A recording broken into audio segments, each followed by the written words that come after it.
الله الرحمن الرحيم واذكر في الكتاب إبراهيم إنه كان صديقا نبيا إذ قال لأبيه يا أبت لم تعبد ما لا يسمع ولا يبصر ولا يغني عنك شيئا يا أبت إني قد جاءني من العلم ما لم يأتك فاتبعني أهدك صراطا سويا يا أبت لا تعبد الشيطان إن الشيطان كان للرحمن عصيا يا أبت إني أخاف أن يمسك عذاب من الرحمن فتكون للشيطان وليا۔ اور اس کتاب میں ابراہیم علیہ السلام کا واقعہ ذکر کیجئے، بے شک وہ راست باز اور سچے انسان تھے اور نبی تھے۔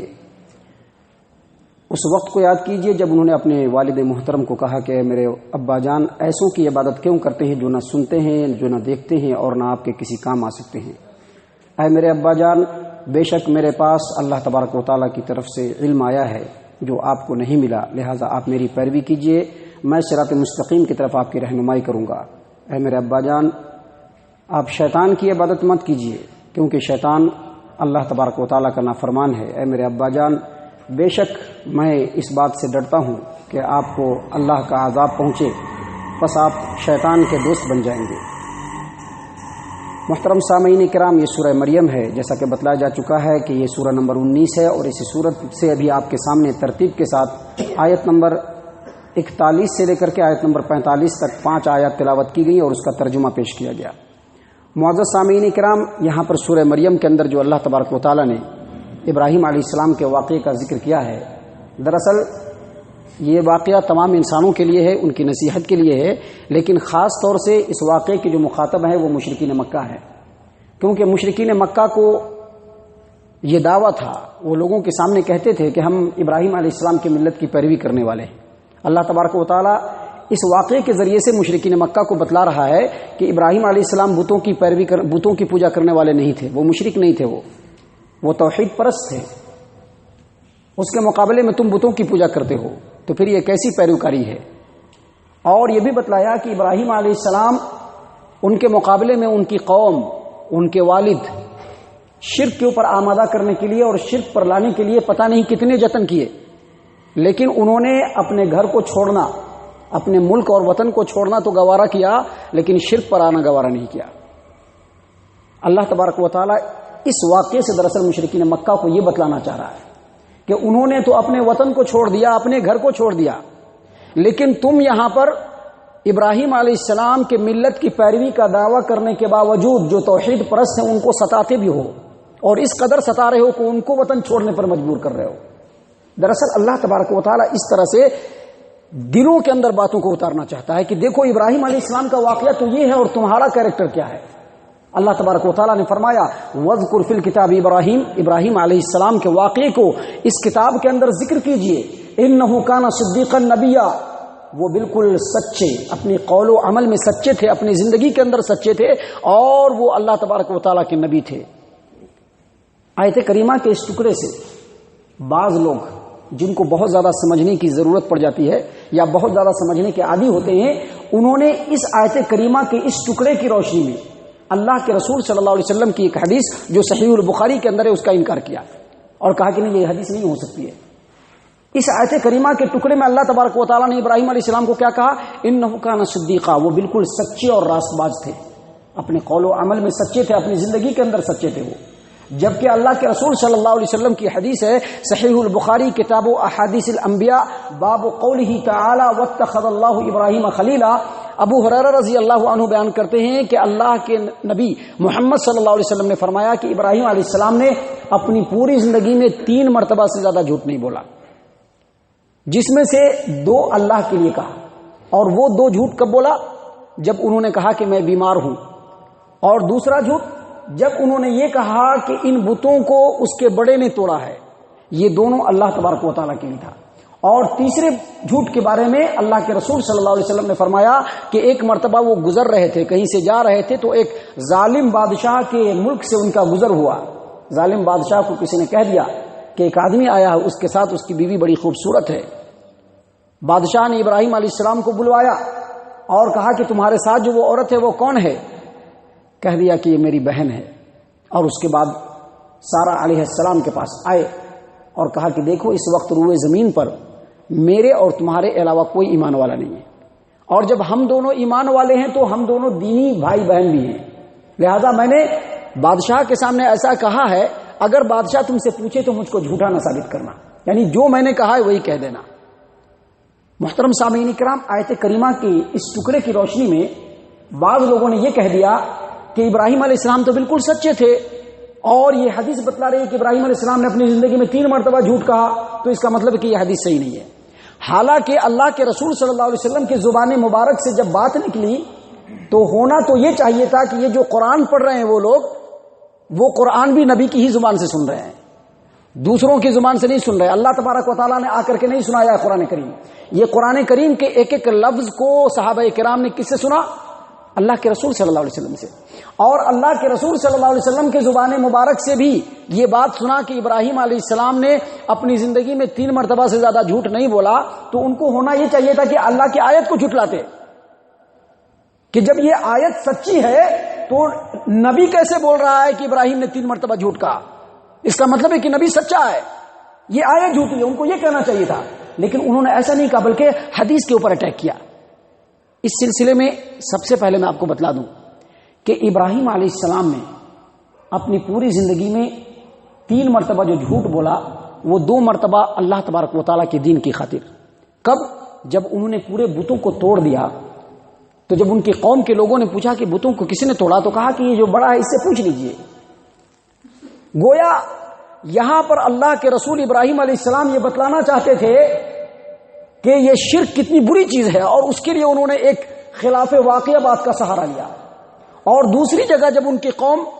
عید منانے کے لیے، جشن منانے کے لیے جا رہی تھی تو کہا کہ میں بیمار ہوں، دراصل ان کو اس بات کی فکر تھی کہ ہماری قوم کیسے سدھرے، وہاں پر انہوں نے کہا کہ انی سقیم۔ اور تیسری مرتبہ جو انہوں نے اپنی جان بچانے کے لیے کیوں؟ کیونکہ جس بادشاہ کے ملک سے وہ گزر رہے تھے اس بادشاہ کا یہ رویہ تھا کہ اگر اس کے ملک سے کوئی خوبصورت عورت گزرتی اور اس کے ساتھ اس کا شوہر ہوتا تو شوہر کو وہ قتل کر دیتا اور اس کی بیوی کو چھین لیتا، لیکن اگر کوئی عورت گزرتی اور اس کے ساتھ اس کا باپ یا بھائی ہوتا تو جان بخش دیتا اور عورت کو رکھ لیتا تھا۔ ابراہیم علیہ السلام نے محض اپنی جان بچانے کے لیے وہ بھی جھوٹ نہیں بولا، کیونکہ انہوں نے کیا کہا؟ یہ توریہ کہتے ہیں اس کو، اور یہ بالکل جائز ہے کہ بات حق ہو لیکن ایک انداز سے بولی جائے تو وہ جھوٹ نہیں ہوتا ہے، کیونکہ ابراہیم علیہ السلام نے کیا کہا کہ اس وقت میرے اور تمہارے علاوہ اس روئے زمین پر کوئی دوسرا ایمان والا نہیں ہے، اور اس اعتبار سے ہم دونوں بھائی بہن ہیں، لہذا انہی چیزوں کو سامنے رکھ کر کے میں نے کہہ دیا کہ بھائی ہے، میری وہ بہن ہے۔ تو یہ تینوں واقعہ جو ابراہیم علیہ السلام نے ایک خاص پس منظر میں کہا، اس کے مقابلے میں عام انسان کو آپ دیکھ لیجئے، ایک عام انسان جو ہے یا انسانوں کی جو گروپ کا جو جماعت ہے یا گروپ ہے، ابھی کے اس دور میں بھی دیکھ لیجئے یا کسی بھی دور میں دیکھ لیجئے، اس کی 60 سالہ زندگی کے اندر ہر دن صبح ہو شام ہو رات ہو بے شمار جھوٹ بولتا ہے، بے شمار جھوٹ بولتا ہے، جان بوجھ کے بھی جھوٹ بولتا ہے، انجانے میں بھی جھوٹ بولتا ہے، قصدن اور ارادتن بھی جھوٹ بولتا ہے۔ اس کے مقابلے میں اللہ کے رسول صلی اللہ علیہ وسلم نے کیا کہا کہ اپنی پوری زندگی میں 3 مرتبہ کے علاوہ ابراہیم علیہ السلام نے جھوٹ نہیں کہا، اور ابراہیم علیہ السلام کی پوری زندگی کتنی؟ 175 ایئر، 175 سال کی زندگی میں جو آدمی 3 مرتبہ اس طرح سے جھوٹ بولے کیا وہ جھوٹا ہو جائے گا؟ جبکہ انسان ہر دن جھوٹ بول رہا ہے، وہ جھوٹا نہیں ہے، وہ اپنے آپ کو جھوٹا نہیں کہہ رہا ہے۔ اور دوسری بات یہ کہ جھوٹ جو ہوتا ہے ایک خاص پس منظر میں جائز ہے، ایک خاص پس منظر میں جھوٹ جو ہے شریعت کا یہ کلیہ ہے، یہ قاعدہ ہے کہ انسان سچائی کی طرف جائے اور جھوٹ سے بچے، لیکن بعض ایسی جگہیں ہیں جہاں پر اگر انسان جھوٹ بولتا ہے تو وہ جائز ہے۔ مثال کے طور پر 2 بھائیوں کے درمیان اگر جھگڑا ہو گیا ہے، ان کو اگر سمجھانا ہے تو وہاں پر ہم جھوٹ بول سکتے ہیں۔ شوہر اگر اپنی بیوی کو راضی کرنا چاہتا ہے اور اس پس منظر میں اگر وہ جھوٹ بولتا ہے تو یہ بھی جائز ہے۔ اور اسی طرح سے میدان جنگ میں دشمن کو ڈرانے کے لیے، ہراساں کرنے کے لیے اگر جھوٹ بولتا ہے تو حدیث کی روشنی میں یہ بھی جائز ہے۔ اور جھوٹ کہتے ہیں اس کو جس سے کسی کا حق مارا جائے، دراصل وہ جھوٹ ہوتا ہے۔ ابراہیم علیہ السلام نے جھوٹ بولا کسی کا حق مارنے کے لیے نہیں، بلکہ دین کی سربلندی کے لیے ایک بات کو دوسرے پس منظر میں بیان کیا اور اپنی جان کو بچانے کے لیے، لہذا ان تمام باتوں سے یہ ثابت ہوتا ہے کہ یقینی طور پر ابراہیم علیہ السلام سچے تھے، اللہ کے رسول کا کلام بھی سچا ہے، اور اللہ تبارک و تعالیٰ کا یہ فرمان بھی سچا ہے کہ انہ کان صدیقا، ابراہیم علیہ السلام اپنے قول و عمل میں، اپنی زندگی میں سچے تھے اور اللہ کے نبی تھے۔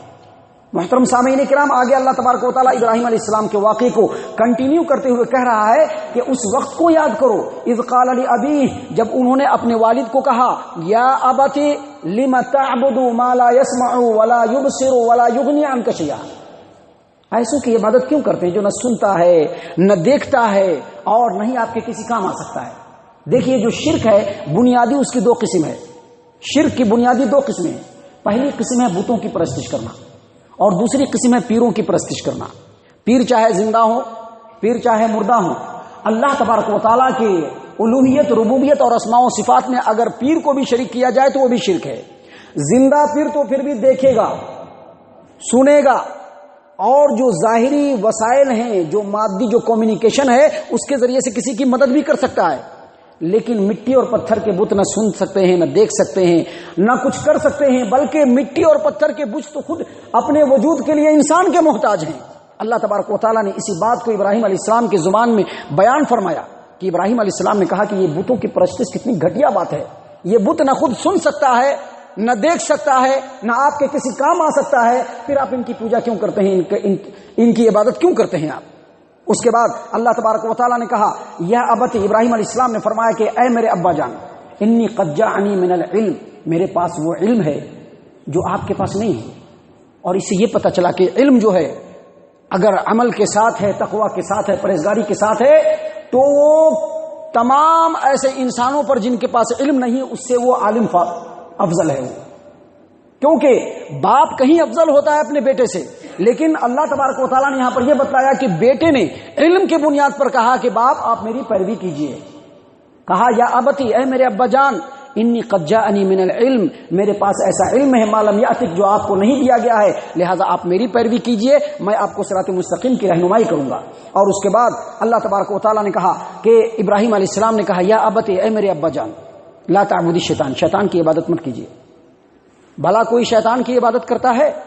لیکن شیطان کی جو پیروی کرتا ہے وہ دراصل شیطان کی ہی عبادت کرتا ہے۔ اللہ کی پیروی کو چھوڑ کر کے شیطان جن جن چیزوں کی طرف انسان کو بھٹکانا چاہتا ہے، انسان جو ادھر بھاگتا ہے دراصل وہ شیطان کی ہی عبادت کرتا ہے، وہ شیطان کا پجاری ہے، وہ اللہ تبارک و تعالیٰ کا پجاری نہیں ہو سکتا ہے وہ۔ اسی لیے ابراہیم علیہ السلام نے اپنے باپ کو کہا کہ یا ابتی، اے میرے ابا جان، لا تعبد الشیطان، آپ شیطان کی پیروی نہ کریے، ان الشیطان کان للرحمن عصیا، کیونکہ شیطان جو ہے وہ رحمان کا نافرمان ہے۔ کیسے نافرمان ہے؟ اللہ نے کہا کہ آدم کو سجدہ کرو، آپ کے باپ آدم کو اس نے سجدہ نہیں کیا، اللہ کی نافرمانی کی اس نے، اور جس نے اللہ کی نافرمانی کی آپ اس کی پیروی کر رہے ہیں۔ تمام انسانوں کے لیے اس آیت کے اندر بہت بڑی نصیحت ہے کہ جس شیطان نے اس کے باپ آدم کو سجدہ نہیں کیا، رب کی نافرمانی کی، آج اسی شیطان کو خوش کرنے کے لیے پتہ نہیں کون کون سے رستے اور کون کون سے پیترے انسان اختیار کرنے کے لیے تیار ہے۔ محترم سامعین کرام، اخیر میں جو ابراہیم علیہ السلام کی نصیحتیں ہیں اس میں اخیر میں اللہ تبارک و تعالیٰ نے فرمایا کہ ابراہیم علیہ السلام نے کہا یا ابتی انی اخاف ان یمسک عذاب من الرحمن فتکون للشیطان ولیا، اے میرے ابا جان، مجھ کو اس بات کا خطرہ ہے کہ کہیں آپ کو رحمان کا عذاب نہ پہنچ جائے اور آپ شیطان کے دشمن بن جائے۔ دراصل اس آیت کریمہ سے اللہ تبارک و تعالیٰ یہ بتلانا چاہ رہا ہے کہ ابراہیم علیہ السلام یہ کہنا چاہ رہے ہیں کہ اللہ کا عذاب پہنچے نہ پہنچے، لیکن جو آدمی برابر شیطان کی پیروی میں لگا رہتا ہے اللہ اس کے دل سے ایمان کو نکال دیتا ہے اور وہ شیطان کا دوست بن جاتا ہے، اور یہ انسان کے لیے سب سے بدترین بات ہے۔ اس لیے انسان کو چاہیے کہ وہ ہمیشہ اللہ تبارک و تعالیٰ کی طرف، اس کے حکموں کی طرف لپکے، اگر شیطان بھٹکائے بھی تو اس کو پرے کرے اور انسان اللہ کی طرف جائے، کیونکہ جو انسان برابر شیطان کی پیروی کرتا رہے گا دھیرے دھیرے اس کے دل سے ایمان نکلے گا اور پھر وہ شیطان کا ہی دوست بن کے رہ جائے گا۔ یہ نصیحتیں تھی جو ابراہیم علیہ السلام نے اپنے والد محترم کو کی۔ آپ نے دیکھا کہ اس میں کیسے یا ابتے کا جو لفظ استعمال کیا ہے، دراصل اس لیے استعمال کیا ہے کہ دعوت کے میدان میں یقینی طور پر جب انسان کسی کو دعوت دے تو سامنے والے کی محبت دل کے اندر ہونی چاہیے کہ وہ آدمی راہ حق سے جو منحرف ہو گیا ہے، راہ راست سے جو ہٹ گیا ہے، وہ پھر سے راہ راست پر آ جائے۔ اسی اسلوب کو ابراہیم علیہ السلام نے اختیار کیا۔ آگے کیا ہوا اللہ تبارک و تعالیٰ آگے بیان فرما رہا ہے، انشاءاللہ اس کے بارے میں ہم کل سنیں گے اور دیکھیں گے۔ اللہ تبارک و تعالیٰ سے دعا ہے کہ اللہ تبارک و تعالیٰ ان آیات کے ذریعے سے ہمیں جو نصیحت ہے ان نصیحتوں پر ہمیں عمل پیرا ہونے کی توفیق عنایت فرمائے، ہم تمام کو موحدین میں شامل فرمائے، مشرکین کے سب سے اللہ تبارک و تعالیٰ ہم تمام کو دور رکھے، اپنی پناہ میں رکھے۔ اللہ تبارک و تعالیٰ ہم تمام کو صحیح توفیق عنایت فرمائے، آمین یا رب العالمین۔ وما علینا الا البلاغ المبین۔